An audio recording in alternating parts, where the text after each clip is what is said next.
Hi guys, this is Manchester Gaming here. Today we're here to bring you a special guide. Today we're going to be looking at classes, combos, synergies for the early game. This will be in our tier list format. We'll be highlighting what are good in the early game, why they're good, and what are the strategies in the early game for those particular classes and races. First, let me go through the spaces of the races and the classes for you.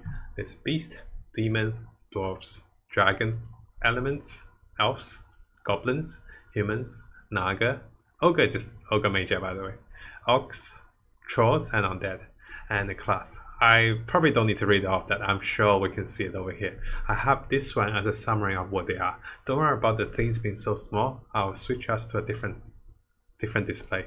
This is better, right? There we go. The other one summarizes the races and the class. This one, it shows us the units that's in each of those. But let's not start right here. What we're going to use is a previous tier list we made about the early game.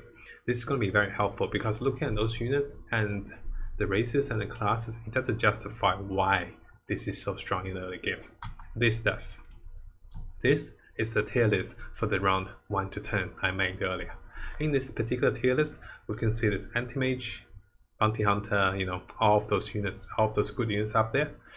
But what does this highlight? This actually shows that Anti-Mage as an elf, Bounty Hunter as a goblin, Beastmaster as an orc. Those are the three we want to highlight. Not only that, you can also see Timber over here. So if you haven't seen my tier list for the early game, mid game, and the late game, make sure to check it out. I'll put it in the description below. And this is very helpful because some of the knowledge shared over there will be transferred here for this race as well, this race tier list. Now let's go back. We go back to here. Now the three races I want to highlight for the early game for round 1 to 10 are Goblins, which is on the top of the tier list by the way. Goblins. The second one I want to highlight are the Orcs. Orcs synergizes with Warriors, so basically we can call them Orc Warriors. So the first one on the tier list, on the highest tier list for round 1 to 10 are Goblins. The second highest on the tier list are Orcs and Warriors. So what happens is you have at least 2 Orcs and then you have 3 Warriors at least. You can have anything behind them or anything that does damage like a Shadow Fiend, because Shadow Fiend is quite high on the tier list over here as you can see. And over here, he's not bad. But the highlight is Goblins and Orc and Warriors. And the last one I want to say is Elves. Why is that? Although Elf did get a 5% nerf to the first initial invasion, Elf excels in terms of spikes. What do I mean by spikes? I mean that usually people can have a 2-star Anti-Mage, but if you see a 2-star Anti-Mage with a 2-star Treant Protector and a 2-star Fury, which are Druids, then all of a sudden you look at your own units, you're like, hey man, I only have a 1-star Juggernaut here, or I only have a 1-star Clockwork. This can't do, right? Not only do they have evasion, it's the ability to excel in the early game, to combine to a 2-star quickly, because 2 of the elves that are frequently used are Treant Protector and the Nature's Prophet Fury. Those 2 are Druids. They only need 2 of them to combine, and it's so easy to find them, and Elves generally runs really well with 3 Elves in the early game when you have as many 2-stars as you can. So I would highly recommend in this particular early game tier list Elves, Goblins, and Orc Warriors. Now, we can go a little down in terms of this ladder. Let's have a look at this early round tier list again. Here we have 2 demons, they are just for the value. We have a Lycan, which is a warrior and a beast. This is when beast arises. And we have Razor. Razor is elemental mage. Now we're not going to touch mage yet until we go into the mid-game tier list of races and synergies, which I'll discuss in the next guide for this particular series. But Lycan is very unique. We have seen Lycan punish ourselves and enemy players when he summons those warps. Not only you do a ton of HP damage when the warps survive, Lycan is a great value unit even at level 1. He just needs a bit of armor. And if he needs a bit of armor, and if he gets a bit of armor from 3 warriors, he can summon wolves even if he's at level 1. He can still be very relevant. Now what does that mean for us? That means on the second level of my early game tier list, it's gonna be Elementals and Beast. So we have the beast over here, we have element over here. Why beast? Again, for druid, enchantress is very easy to combine. For the other beast, Tusk is a warrior, he's a beast. Lycan is a human, warrior, beast. And Lycan is great. He's a 3-star, you just need him as level 1 from round 1 to 10, and he can excel after he summons his wolves. He gains a bit of life back because he increases life pool, and he summons 2 wolves.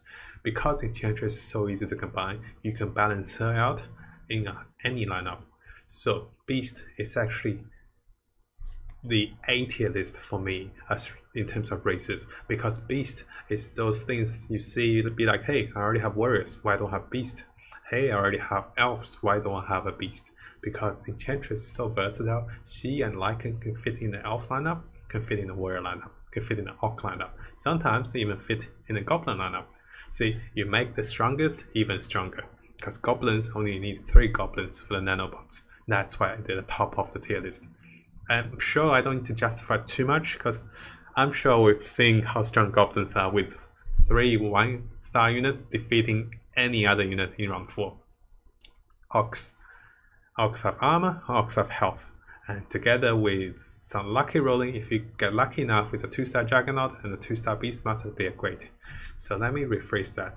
The top of my tier list for the early game for the races are goblins, orc warriors, and elves, if you get those 2-star elf druids.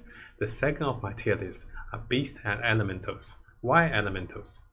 This goes back on the idea of having warriors, mainly for the warriors, simply because Tiny is a warrior. Tiny can tank in the front line when you have 3 warrior. Now if you combine a Razor, all of a sudden something magical happens. Those passive 30% stuns are going to proc so often when I'm facing an elemental, when you're defending. And most of the early game units are melee units, even anti-mage is a melee unit. Tiny becomes this powerhouse of a stoning machine that stones everything that touches it, and so does Razor.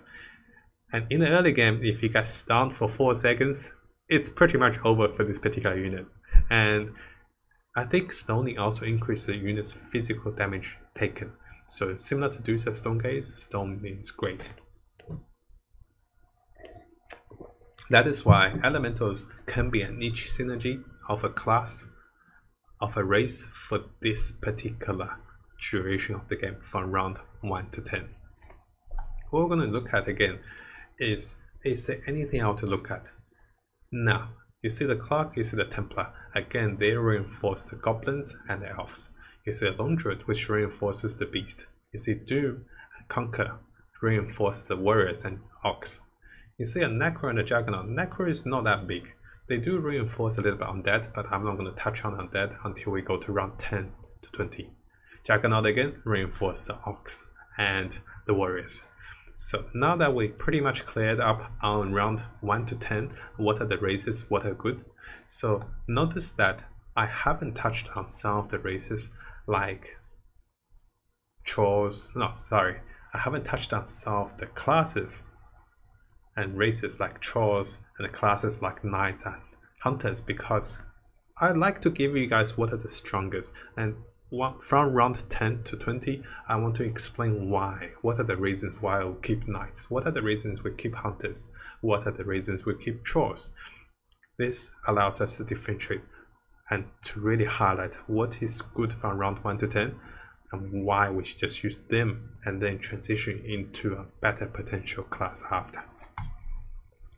Now,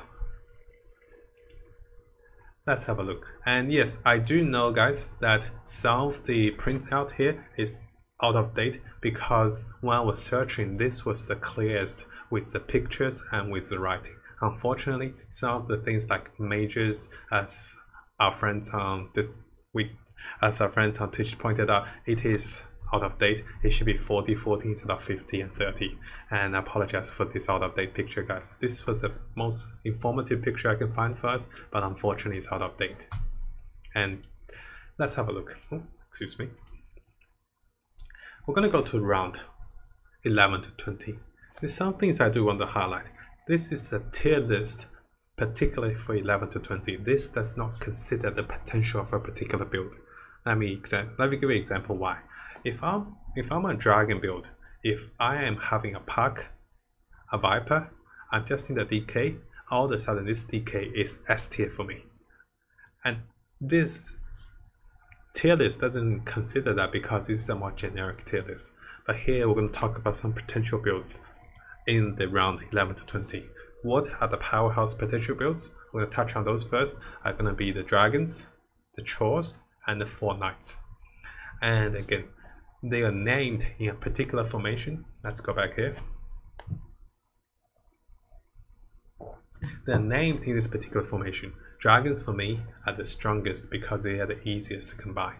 There are 3, and as long as you find a DK, Viper, and a Puck, even at level 1, they're incredible before round 15. They're still very relevant till round 20, even at 1 star. And because there's only 3, they're the top of my tier list for round 11 to 20. Now the second one will be my trolls. The trolls, the moment you find the troll warlord, you just can't help to smile. Even at level 1, all the trolls brings the entire team into a frenzy. And they're so strong because of their attack speed and because of the disabilities Shadow Shaman and Witch Doctor provide. The little coconut stone, the little chicken, because they attack so fast, they gain mana and they can cast fast. Now, the last one on this particular tier list I want to introduce is the knights. You see the knights are in the A and B region, and why do I say 4 knights are the highlights for the round 11 to 20? It's because the moment you have 4 knights, you have some of the knights, the crucial knights like Abaddon and Omni to 2-star, or even Luna to 2-star, CK to 2-star, all of a sudden you become the mid-game immortals. The enemy units have such a difficult time of doing damage to you, and it's all of a sudden you can tank for so much longer. Now if you add a unit like a Shadow Thing, a Razor, or even a Queen of Pain in the backline, and if no one's attacking them, you find yourself to be in a powerful position in the mid game from round 11 to 20 as 4 knights. That's why I like to have 4 knights openings. I like to go into dragons after, or I like to go into trolls after. Now that we talk about the knights, we talk about the trolls, we talk about dragons, we talk about the trolls, we talk about the knights. What we're going to talk about is comparison of early game advantage versus late game potential. We'll touch a bit on the mid game and late game potential because round 11 to 20 is in the between mid game to late game.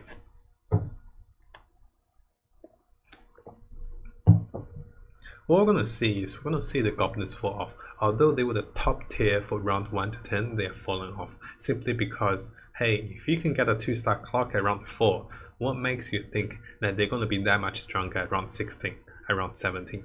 Not likely, right? So logically, goblins falls off the fastest. I'll touch on the goblins in my goblin guide very soon for an update on us. Now the second thing is elves and the orcs, unlike the goblins, they actually don't fall off because goblins don't hit the second spike. Thank you guys. Goblins don't hit the second spike because they don't have a second spike. Well, elves have the second evasion spike, while the orcs have the second health spike plus the 6 warrior spike. So unlike goblins that falls off, the highlight here is the elves and the orc warriors that actually gains their spark around round 17 and 16 when they find the crucial disruptor, when they find the 6 warriors, or when they find the 6 elves. With this spike, what's going to happen is they're going to carry into the mid game until round 26, which we'll touch on the next guide. What I do want to highlight is, yes, the S tier races were goblins, orcs, and elves, orc warriors that is. Although goblins falls off, those two does not fall off. And now we're going to look at the second tier previously, which are beast and which are elements. Now elements unfortunately do fall off, simply because unless you curve into orc warrior with mages, Razor is not going to be that much stronger just by himself, because Razor is a great AoE, but rest of the warriors don't do much AoE. Juggernaut and Beastmaster is okay, but not that great. So elements do fall off from round 11, probably round 16 onwards, and beast actually becomes a powerhouse. So what does that mean? It means that you should consider transitioning out of goblins after round 11 into something of a format that really gains potential.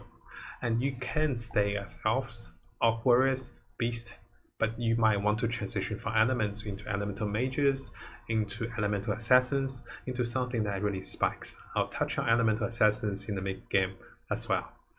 Now, Beast, why do they get a power spike? Simply because it's so easy to get 4 Beast, and the summons are so strong with the attack buffs, they get a spike between round 16 to round 26. They do fall off, but they can carry into the mid game if you're ahead enough or if you snowball enough. And this will conclude this part of the early game guide. I know this will be a short one, guys. I'll give you a conclusion now. So this is because I plan to break up this particular guide into 3 series: the early game, the mid game, and the late game.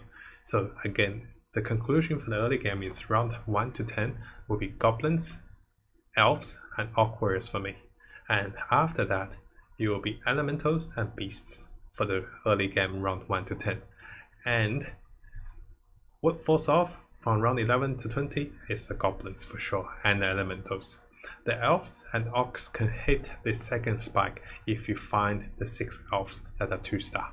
If you find the 4 orcs plus the 3 warriors. You don't need all of them to be 2-star. You can have some 1-stars, but you need a majority to be 2-star. The beast really outshines everything else in the mid game because of the summons and because of the buffs to the Venomancer, because of the damage buff to the summoning units. Now, in the mid game or the early mid game, the 3 things to be on top of, the 3 really powerhouse that comes back, is the dragons, the trolls, and the knights.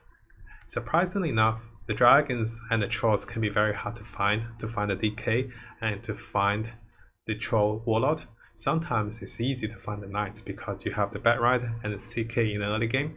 If you just find Abaddon and Omini, if you're lucky enough to get any of them to 2-star, with the 4 knights, you'll find yourself in a good position to save gold.